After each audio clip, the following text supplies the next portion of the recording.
చేస్తున్నామండి.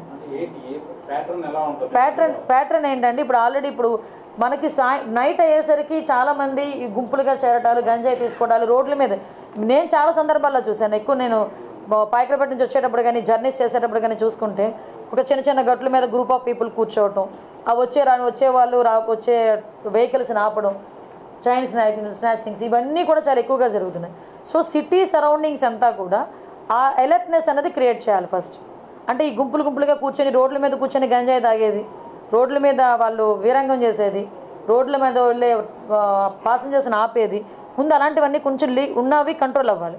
దానికి కంట్రోల్ అవ్వడానికి ముందు టాస్క్ ఫోర్స్ అనేది పనిచేస్తుంది.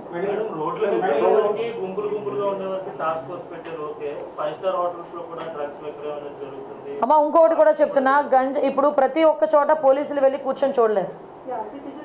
ఎస్, నేను అది సిటిజన్ పార్టిసిపేషన్కి కూడా నేను ఇంకొకటి కూడా మేము మాట్లాడుకున్నాం. ఎవరైతే గంజాయి విషయంలో ఇన్ఫర్మేషన్ ఇస్తారో వాళ్ళకి ప్రైజ్ మనీస్ కూడా మేము ప్రకటించడానికి కూడా సిద్ధపడ్డాం. Yes, exactly. మీకు వీలైతే టోల్ ఫ్రీ నెంబర్ కూడా ఇమీడియట్గా మీకు ఒక 10 daysలోనే, అంటే నీ ఛార్జ్ తీసుకుని 1 week 10 days కూడా అవసరం లేదు, నాకు 1 weekలోనే ఒక టోల్ ఫ్రీ నెంబర్ చెప్తాం. ఎవరైనా ఇన్ఫామ్ చేసింది కరెక్ట్ అయితే కనుక ఇన్ఫామ్ చేసిన వాళ్ళకి గోప్యంగా ఉంచుతాం, వాళ్ళని బహిర్గతం చేయం. టాస్క్ ఫోర్స్లో డబ్బులు జనరేట్ చేసుకుంటే మనం దోచేసుకోవాలనే ఆలోచన ఉన్నవాడికైతే డబ్బులు జనరేట్ చేయలేడు, కానీ డబ్బులు జనరేట్ చేసి మంచి చేయాలనుకున్నవాడు ఎలాగైనా జనరేట్ చేయగలడు. చాలా సోర్సెస్ ఉన్నాయి.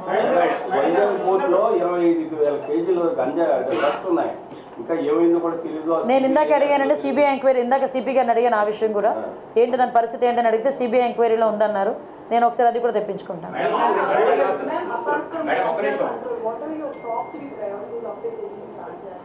యాజ్ టాప్ 3 priorities అయితే ఫస్ట్ థింగ్ గంజాయి డ్రగ్స్, కంట్రోల్ ఆఫ్ గంజాయి and drugs. Second thing is protection of women. Third కూడా ఏంటంటే భూములు కబ్జాలు కాకూడదు.